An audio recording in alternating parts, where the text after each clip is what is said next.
Good morning, guys. Welcome to this Thursday, January 22nd. And right now, market is to the upside. So we had the resolution to that crazy stuff happening early in the week with the Greenland acquisition and all that crazy stuff. And after that happened yesterday, and of course, the markets reacted very favorably. We had a pretty good run up here, pretty freaking good one. And then we had a complete reversal back for like this whole pop to the upside. The last leg there was pretty good at the initial pop, and then reversed right back down again. Then the overnight has been retracing that and then moving this higher. In the bigger picture, you can see we are right back to this attraction level at 69.50 again. We've been down here at the lower end of the range, and it was like on the cusp, on the cusp. Like, is this gonna just tip over and take us right back into the lower end of the range, and maybe even and turn into a little bit of weakness, or are we going to be able to resolve it? And so far, resolution.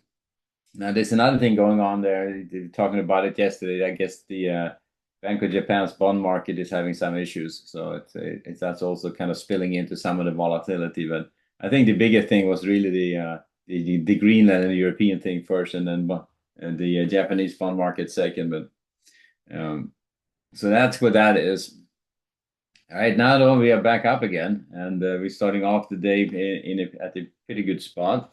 And I think the concern about the weakness is kind of gone right now. Now we're back to what the earnings season is going to come and bring, and this whole thing with the Greenland is getting resolved and negotiated, and no, I'm not going to worry about that one anymore. News this morning, though. We have a GDP read. That's the third quarter read, not the fourth quarter. That's the third quarter last year read. We get jobless claims, so at 8:30. We have two personal income analysis reports coming up at 10, and the nat gas report at 10:30, and we have an oil report at noon, 10-year tips auction at 1. So at 1 o'clock, pay attention to the bond market if you're watching that. But I think at 8:30 and 10 we have news. It's a little bit dated news. I mean, it's catching up news. We'll see how the market reacts to it. But I haven't seen any what do you call them, margin announcement of the increasing margin or anything. That usually happens if they have news they expect to be creating volatility in the market. So right now, though, starting off, I would say on the long side of the market, given the overnight, given the reaction from yesterday, and let's see if they can take it higher. So I guess the worst can happen is that this is a big fake out to the upside, and we'll see some weakness coming in, and right at the get going in the morning. But it's at this point, there's no fundamental reason for it. So I would stay on the long side, and I would pay attention to these two levels down here, 69.10 and 6900. If they come out, yeah, then I think the weakness is more than just early morning weakness. So looking to buy against that weakness, 69.45s, 30s, 20s, 10s, down to the 6900s. So those are the areas I'm looking to buy against for rotations up. And one level outside the obvious would be that 6900s. And then on the way up, looking for short setups against the 60s, 70s, 80, 83, 84s here, 90s, up to the 7000s.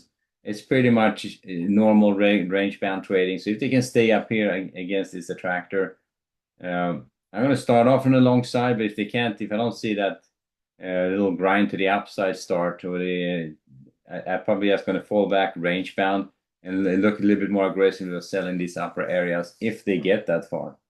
So we'll see how far they're going to get this morning. But that's the way to get started this morning. Earnings season is still very much upon us. The hullabaloo from Greenland is past us.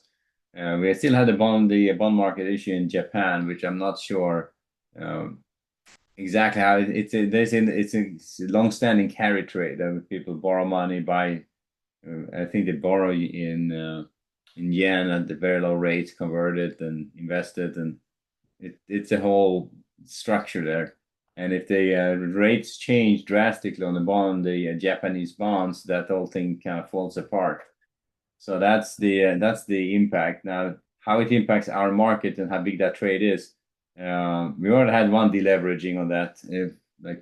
It was the last year or year before that. So I don't know how big that really is, but I'm not seeing it. I guess you could just add volatility to the market, but uh, we'll just listen in and see if we hear anything more specific as to where that whole thing can go. Right now, as I said, starting off on the long side, looking to buy weakness against that 69.45s, the 30s, 20s, 10s down to the 6900s for rotations up. And below 6900, I think that's too much early weakness, and we are back down into something more resembling a sell-off again. All right, so that's how we get started on the ES. And on the way up, I'm just still looking for shorts against these upper areas, but not as aggressively yet. I'm just going to wait to see if they're actually going to get there or not. On the NASDAQ, you see NASDAQ. Also, look at that recovery right back here to the attractor at the 690-700s. They're stalled right there, and that's what they're holding. So we're right back to that range. So I would start off the same way there, looking to buy weakness, see if they can push this higher, and then watching to see if this is a fake out or not. But as I said, the overall news is not implying that this is a big fake out or anything like that. You don't have negative news hanging over us and see some strength in the market. You're seeing actually a reaction to good news. So I would look to buy weakness, 655s, 585s, 525s down to the 460 to 70s here. I would say below this area, the 470s, I would start thinking about short side of the market below 430. So 430 and 470, these two support areas. If they come out, I would start thinking short side of the market again and reversal down again. That's too much range for being just early weakness. So early weakness is just that rotation. You have your strong markets. Usually you start with a bit of selling in the morning, and then you get strength in the afternoon. Weak market usually get a little pop in the morning, and then you get weakness in the afternoon. So it's kind of a dynamic. So initially, right now, starting off to see if they can push it higher. And if they can't, if they just end up kind of churning around here, then we'll end up being range bound. But I'm going to wait for until that London close comes in before I really make a judgment there. And on the way up, looking for shorts against the 720s, 760s, 830s, 880s, up to that 930s for rotations and back down again. Above 930s, I think 850s and 930s here, that takes us above these old resistance areas. And at that point, it could open up to the upside. So it could it could be a nice run up to the upside today. It could be a fake out and some weakness. Could just be a doldrums range band kind of a trading day. So we'll see. We have a little bit of news to drive the market. We'll see how that personal income number comes through. But starting off on the long side, and if they can't go very far or they just kind of doesn't go anywhere, then we just fall back to more of a range bound, taking off that long bias. So initially, we're looking at buying weakness against that 650s, 585s, 525s, 460 to 70s, and then 430s here for rotations back up again. So that's the NASDAQ. And so everything kind of changed. You see how quickly things change, and you can have another headline which just turns things upside down as quick again. So always keep your TV on and keep it on a news channel and on a business news channel. I keep Fox Business in the background because I think those are the better ones. I don't particularly care for CNBC, but it's that would be another alternative. But at least something which talks about business. So you have which looked at business impacts and stuff like that.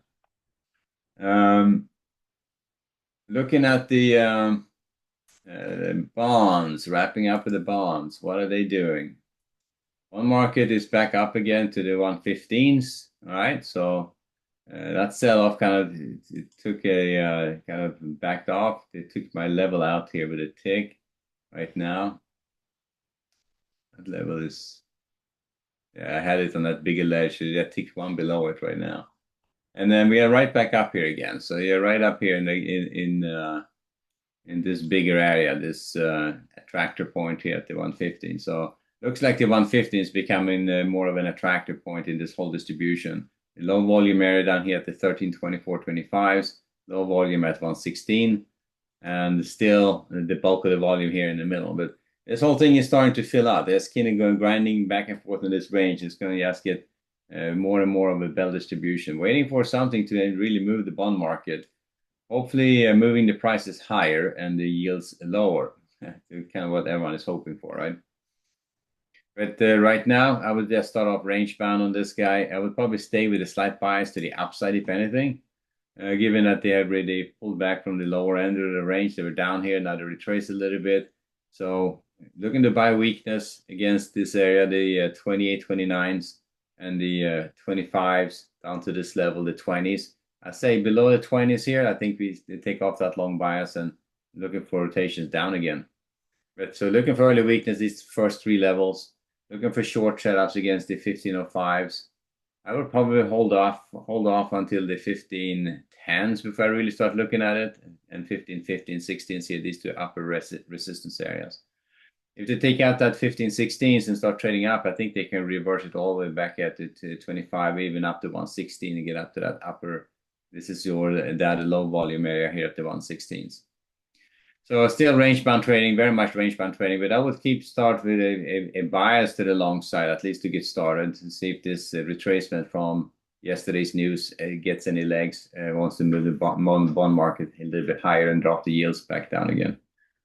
So that's how we get started on the bond market. So looking to buy weakness down to that 114.20s, looking to sell strength up to 115.16, and above 16 we may have a move to the upside.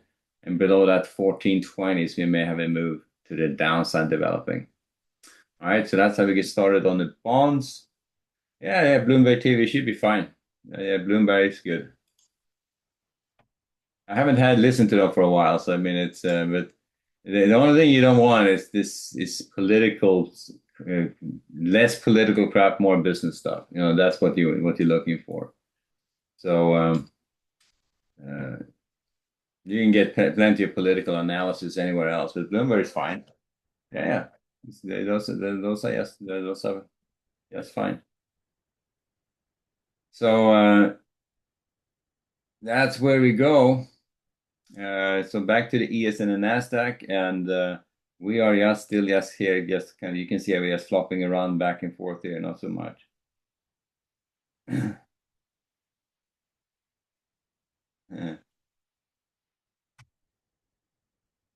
Yeah, I mean, it's I don't know if you pay anything for Bloomberg, but if it's just one of the channels you have available to you, I would just listen to Bloomberg. Fox Business, I think, is pretty good. They mix a little bit of politics into it. CNBC is decent, but they mix too much politics into it. They tend to be a little bit more political, but it's anyone's taste, you know. As long as you get you can pick up a headline when it comes out instead of, you know, if there's something going on. You're not going to get it at the quick as you do with a news feed, but you'll get some information like something is going on or something like that, you know. So it's you see the market reaction and need an explanation before you want to engage it. So, and also then you get the information like they break stuff down, like the that Japanese carry trade. Okay, who are the players in that? What is the likely impact? Stuff like that. So people who are a lot smarter than us can explain that to us, and if we're listening to it, at least we will get enough information to maybe adjust our trading for a bit. Anyway, so that's that. We'll wrap it there for now, guys, and I'll see you back at 11:30 for the next update. So good trading, and I'll see you guys back at 11:30. Later.